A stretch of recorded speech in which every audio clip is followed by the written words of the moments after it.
Hello बच्चों, आज आपका स्वागत है नवोदय के तीसरे रिवीजन के क्लास में।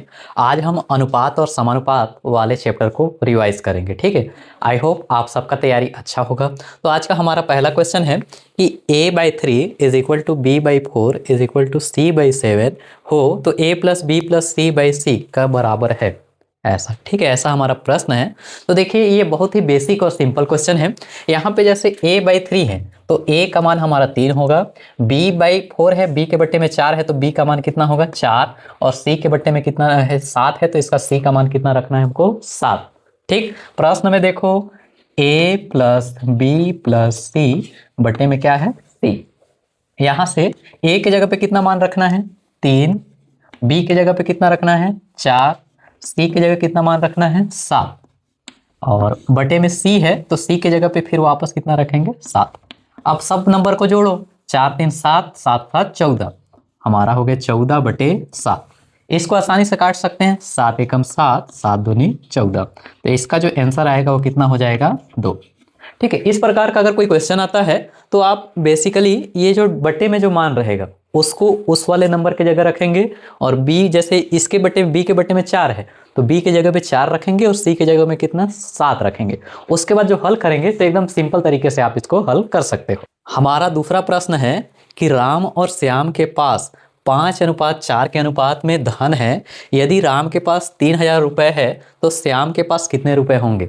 ऐसा क्वेश्चन भी एकदम मोस्ट इंपॉर्टेंट क्वेश्चन है जो एग्जाम के पर्पज से अच्छा है, इंपॉर्टेंट है, आते रहता है। तो देखिए, पहले जो देखते हैं कि राम अनुपात क्या दिया है श्याम, कितना है हमारा 5:4।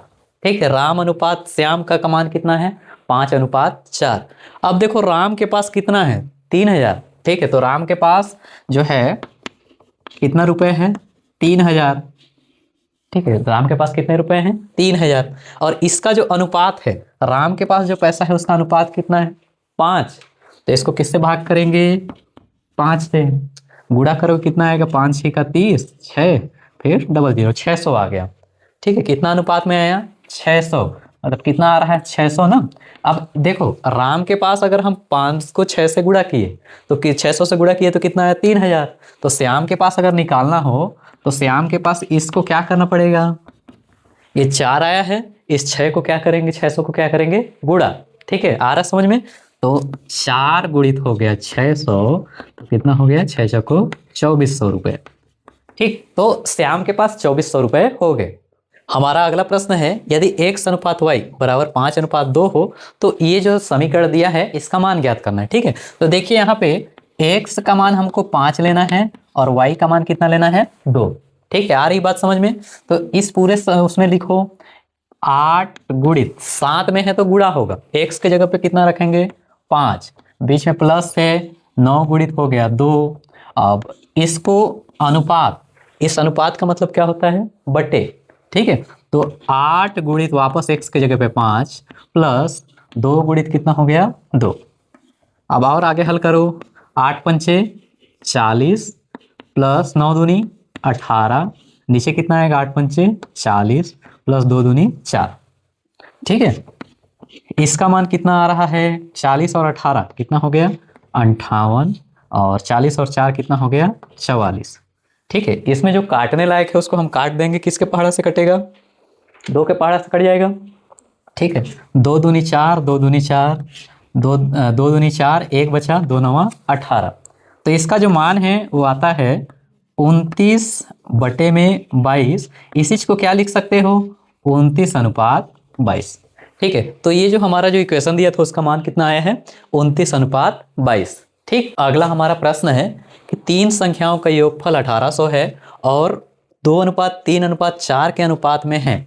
ठीक है, 3 संख्या है जिसका योगफल कितना है 1800 और कितने अनुपात में है 2:3:4। तो संख्याएं ज्ञात कीजिए। ठीक है, जब ऐसा प्रश्न आता है तो सबसे पहले हम जितना अनुपात दिया है उसको क्या करते हैं योग करते हैं, योग मतलब जोड़ते हैं। तो जोड़ोगे तो कितना आएगा 2 है, फिर 3 प्लस कितना हुआ 4, जोड़े तो कितना है 4 3 7 और 2 9 हो गया 9। पहला संख्या निकालने के लिए हम पहला अनुपात को देखेंगे। पहला अनुपात कितना है 2, तो यहाँ पे कितना आएगा 2। अनुपातिक योग कितना आया है 9, तो यहाँ पे बटे में कितना आएगा 9 गुणित जितना टोटल योग है उसको हम क्या करेंगे, गुणा 1800। देखो काटने से कट जाएगा, 9 एकम 9, 9 दूनी 18, ये कितना है 200। 2 को 200 से गुणा करोगे तो कितना आएगा, 2 दूनी 4, मतलब आ गया 400। ठीक, दूसरा संख्या, दूसरा अनुपात कितना था 3, तो यहाँ पे कितना लेंगे 3, और योग कितना है 9 गुणित 1800। इसको फिर 9 को काटो, कितना आएगा 9 दूनी 18, 200 हुआ।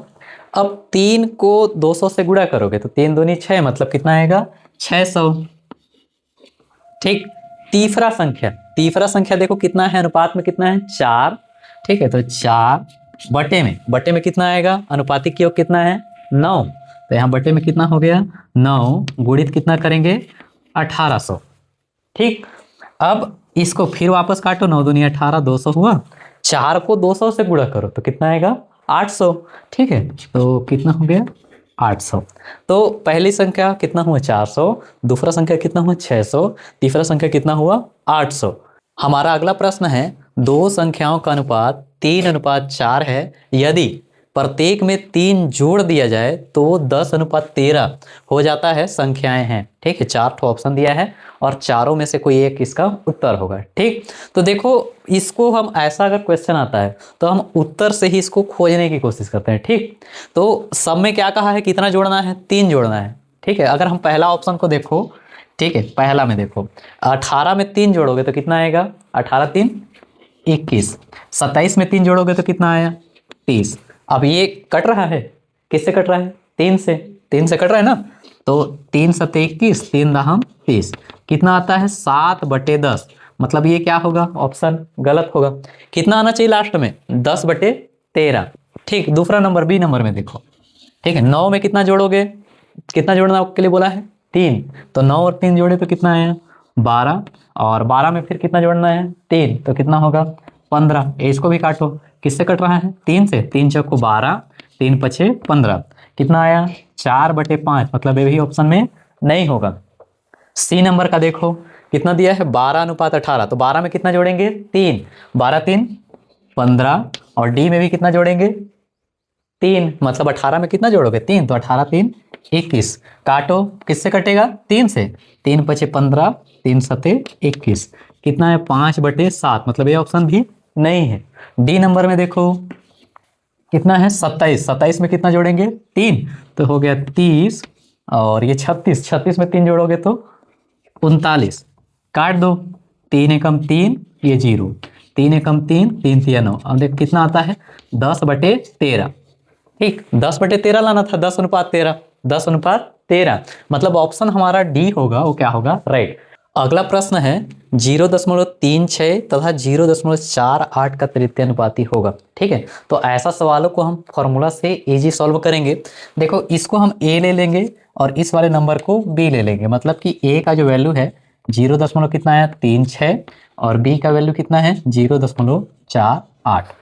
ठीक, तृतीय अनुपाती अगर हमको निकालना है, तृतीय अनुपाती क्या फॉर्मूला लगता है, b²/a। ठीक है, b²/a। b का वैल्यू कितना है 0.48, इसका स्क्वायर, a का मान कितना है 0.36। ठीक, स्क्वायर है मतलब 2 बार लिखोगे इसको, तो कितना आएगा 0.48 गुणित 0.48 बटे में कितना हो गया 0.36। ठीक है, अब यहाँ से सबका दशमलव को हम लोग हटाएंगे तो ये कितना होगा 48, ये भी कितना बनेगा 48, और नीचे वाला कितना बनेगा 36। अब देखो कितना कितना दशमलव हटाए हो, ऊपर वाला में देखो 1 2 3 4, दशमलव का कितना अंक है 4 अंक, तो हम 1 लिख के कितना था 0 2 3 4 लगे। ठीक, नीचे वाला में 1 2 2 अंक है दशमलव के बाद, तो 1 लिखने के बाद 2 0 लगे। ठीक है, अब देखो काट दो, इस 0 से ये 0, ये 0 से ये 0, जो कटता है उसी को काटेंगे। देखो किसके पहाड़ा से हम काटे, बड़ा बड़ा नंबर बताते हैं ना, 12 के पहाड़ा से 12 3 36, 12 चौको 48, तो यहाँ कितना बार में है 3, और ये कितना हो गया 12 चौको 48। 3 के पहाड़ा से कट जाएगा, 3 एकम 3, और ये कितना होगा 3 एकम 3, 1 बचा, 3 6 18। ऊपर का नंबर को आपस में गुणा करते हैं। देखो 4 गुणित कितना बचेगा 16, नीचे का कितना हुआ 100। जीरो के अलावा, ठीक है, जो जीरो वाला नहीं, जैसे जीरो वाला नंबर है उसको नहीं काटना है तुम लोग को, सिर्फ जीरो को जीरो से ही काटना है ना। आ रही बात समझ में। अब 4 को 16 से गुणा किया, कितना है 16 चौको 64 बटे में 100। अब यहाँ से देखो 1 2 अंक के बाद दशमलव लगाना है, तो यहाँ से 1 2 मतलब दशमलव कितना है 6 4, और सामने में हम क्या लिख दिए 0। ठीक है, तो कितना आ रहा है 0.64, यही होगा आंसर। हमारा अगला सवाल है 76 को 7:5:3:4 के अनुपात में विभक्त करने पर सबसे छोटा भाग है। ऐसा क्वेश्चन मैंने पहले भी बताया है। तो ऐसा जब क्वेश्चन आता है कि इसको बांटना हो कोई अनुपात में, तो सबसे पहले क्या निकालते हैं अनुपातिक योग। ठीक है, तो सबको जोड़ो 7 + 5 + 3 + 4 कितना आता है 7 5 12, 12 3 15, 15 4 19, तो यहाँ पे हो गया 19। उसके बाद निकालना है सबसे छोटा। अब यहाँ अनुपात में से देखो सबसे छोटा कौन दिख रहा है 3, तो यहाँ पे कितना आएगा 3। नीचे क्या रहता है अनुपातिक योग, अनुपातिक योग कितना है 19, और किसको बांटना है 76 को, तो यहाँ पे कितना आएगा 76। देखो 19 के पहाड़ा में कट जाएगा, 19 से कम 19, 19 चौको 76, कितना बचा 3 को 4 से गुणा किए तो कितना है 3 चौको 12। ठीक है, अगर सबसे बड़ा निकालना हो, सबसे बड़ा, तो सबसे बड़ा कैसे निकालोगे, इसमें सबसे बड़ा नंबर कौन सा है 7, तो यहाँ पे हो गया 7। अनुपातिक योग कितना है 19, तो यहाँ पे हो गया 19। किससे गुणा करोगे, जो टोटल नंबर जो दिया रहेगा 76 उससे, 19 चौको कितना हो गया 76। 7 को 4 से गुणा करोगे तो 7 चौको 28। तो इस प्रकार का सवाल आपको अच्छे से आनी चाहिए। आई होप आज का क्लास आप लोगों को समझ में आया होगा।